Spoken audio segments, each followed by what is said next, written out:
Bismillahirrahmanirrahim. Assalamualaikum warahmatullahi wabarakatuh. Alhamdulillah rabbil alamin. Wassalatu wassalamu ala asyrafil anbiya'i wal mursalin. Sayyidina Muhammad wa ala alihi wa sahbihi ajma'in. Rabbi syrah li sadri wa yassir li amri wahlul 'uqdatam min lisani yafqahu qawli. Yang berhormat Datuk Mansur bin Haji Osman, Timbalan Menteri Alam Sekitar dan Air. Yang bahagia Datuk Seri Senior Dr. Zaini Ujang, Ketua Setiausaha Kementerian Alam Sekitar dan Air. Yang bahagia Datuk Senior Nur Hisham bin Muhammad Al-Ghazali, Ketua Pengarah Jabatan Pengairan dan Sarana Malaysia. Yang berusaha Encik Wan Abdul Latif bin Wan Jaafar, Ketua Pengarah Jabatan Alam Sekitar. Yang berbahagia Datuk Senior Muhammad Azmi bin Ismail, Timbalan Ketua Pengarah Sektor Bisnes Jabatan Pengairan dan Sarana Malaysia, merangkap pengerusi Jawatankuasa Induk Penganjuran SWAM.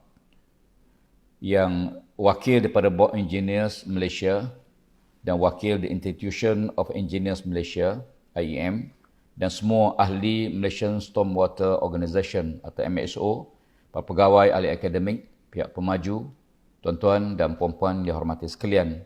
Alhamdulillah, marilah kita merapatkan kesyukuran kepada Allah Subhanahu Wa Taala kerana dengan izin dan inayahnya kita diberi peluang untuk bersua pada majlis yang sangat bermakna pada hari ini. Selawat dan salam kepada junjungan besar kita Nabi Muhammad sallallahu alaihi wasallam, ahli keluarga baginda dan seluruh para sahabat radhiyallahu anhum ajma'in.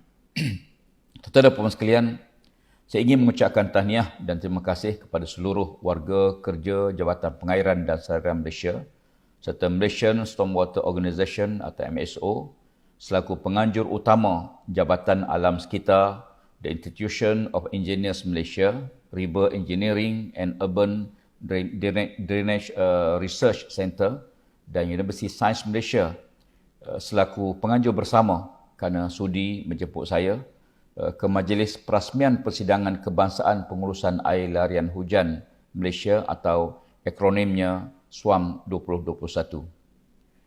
Terima kasih dan selamat datang juga saya ucapkan kepada seluruh perwakilan yang terdiri dalam kalangan profesional, pakar bidang dan teknik, pihak pemaju dan perunding, ahli-ahli akademik dan para penyelidik. Semoga kita semua sudi untuk mencambah idea dan pengalaman untuk menatijahkan kelestarian alam sekitar dan kesejahteraan hidup rakyat seluruh negara kita insya-Allah. Tuan-tuan dan puan-puan sekalian, memulakan bicara saya pada kali ini, marilah sama-sama kita merenungi firman Allah Taala surah Al-Qaf ayat ke-9. A'udzubillahi minasyaitonirrajim. Wa nazzalna minas sama'i ma'an mubaraka fa ambatna bihi jannatin wa habbal hasid.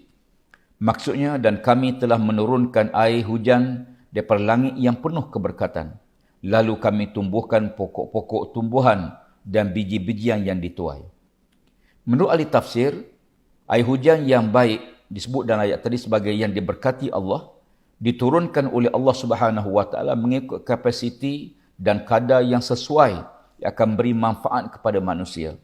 Setiap titisan hujan dituntun oleh malaikat ke tempat yang diperintahkan oleh Allah Ta'ala di mana hendak diturunkan.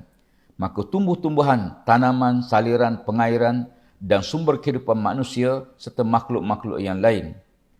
Walaupun terdapat juga ayat Al-Quran yang lain yang menceritakan perihal air hujan yang membinasakan suatu kaum atau tempat-tempat tertentu. Pernah satu ketika Nabi SAW dilihat bimbang apabila mana melihat angin dan awan gelap berkumpul di langit. Dalam situasi itu, para sahabat kelihatan gembira dengan kedatangan awan. Nabi SAW bersabda dengan maksudnya, sesungguhnya kita tidak tahu adakah ianya rahmat atau azab yang akan turun. Justru baginda SAW menasihati agar kita sentiasa tatkala mana kita melihat angin yang kuat atau awan yang gelap supaya berdoa pada Allah. Di antara doa yang Nabi ajar ialah, ya Allah, jadikanlah angin dan awan sebagai riyah, yakni angin rahmat. Ya, dan janganlah sekali-kali angin tersebut bertukar menjadi suasana angin azab ataupun disebut sebagai riyah, yakni angin yang bawa bencana dan malapetaka.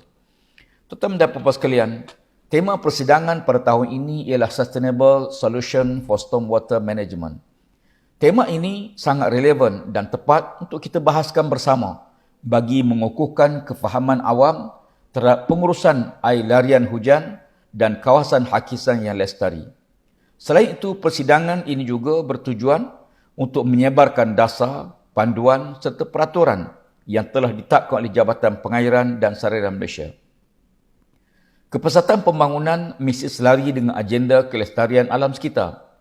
Saya suka untuk mengungkapkan kembali aspirasi negara seperti mana yang diumumkan oleh Perdana Menteri ketika mana membentangkan rancangan Malaysia ke-12 minggu lalu.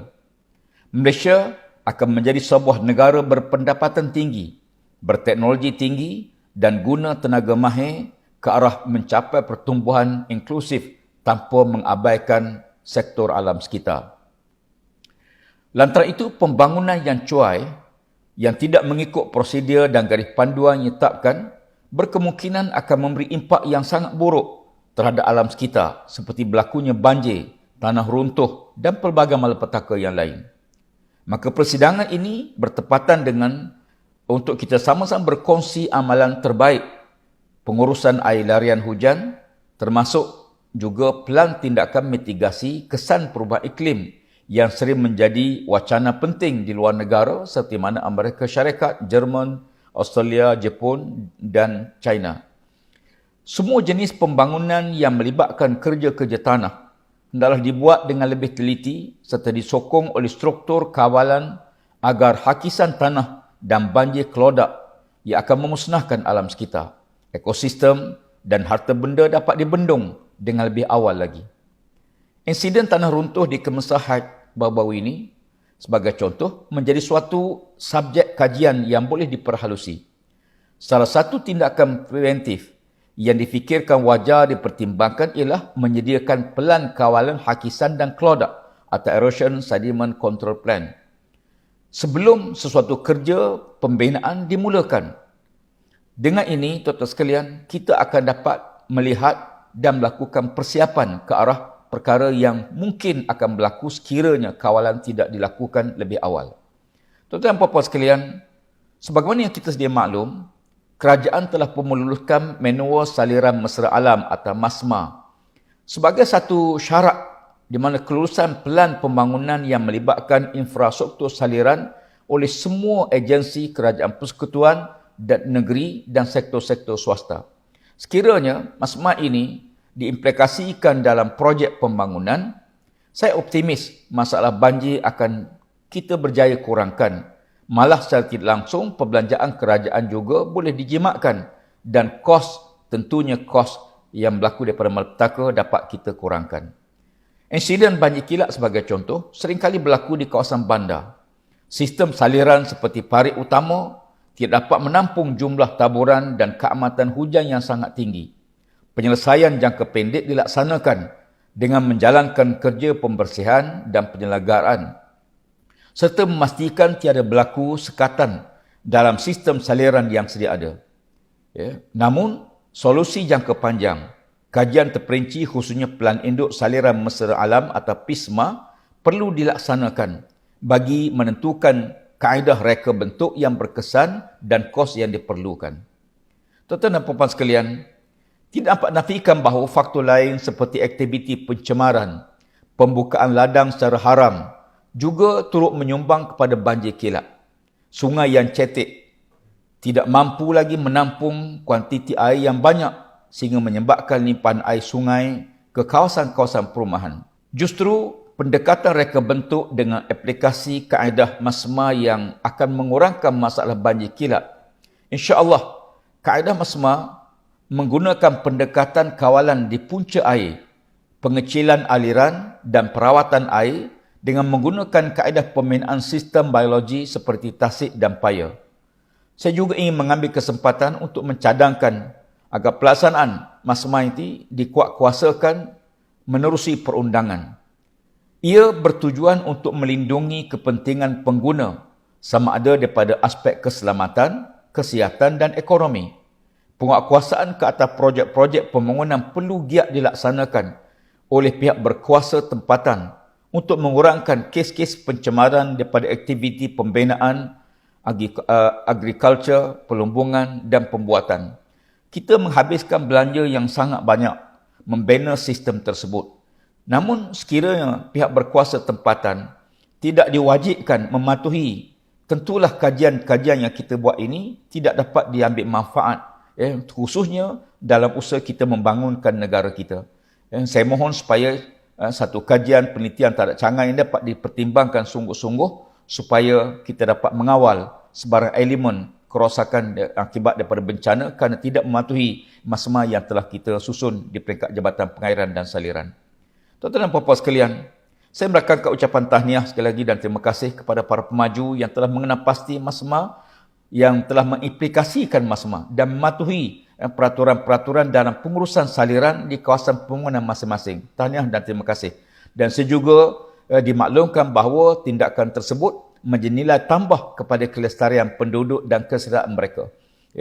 Dan saya juga berharap agar semua ahli MSO sentiasa meningkatkan kepakaran, ilmu dan profesionalisme masing-masing dalam bidang ini.